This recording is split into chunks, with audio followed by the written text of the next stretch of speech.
ఇస్సాకు వాళ్ళ తండ్రి కాలంలో చాలా బావులు తవ్వాడు అబ్రహాం. పడని వాళ్ళు ఏం చేశారంటే ఆ బావులన్నిటినీ పూర్తి చేశారు. దేనికి? ఓర్వలేక.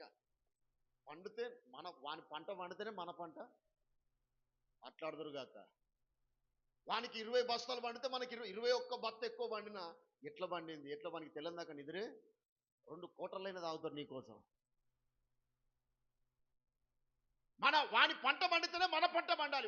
వాడు మంచి బట్టలు కట్టుకునే మనం మంచి బట్టలు కట్టు. వాని పిల్లలు పుడితేనే మన పిల్లలకు కూడా.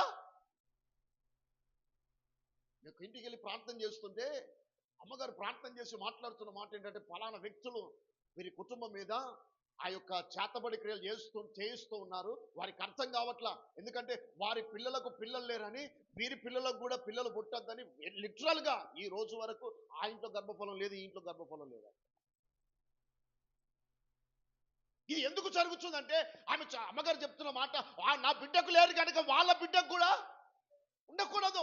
నా పిల్లలకు ఉద్యోగాలు లేవు కనుక వాళ్ళ పిల్లలు కూడా ఉద్యోగాలు ఉండకూడదు. నా పిల్లలు ఏ పని పాటలో కూడా బ్రతుకుతున్నారు కనుక వారి పిల్లలకు కూడా ఏ పని పాట లేకుండా బ్రతకాలి. ఈ రోజు ఓర్వలేని కన్నులు ఈరోజు చాలా మంది నీ మీద ప్రయాణము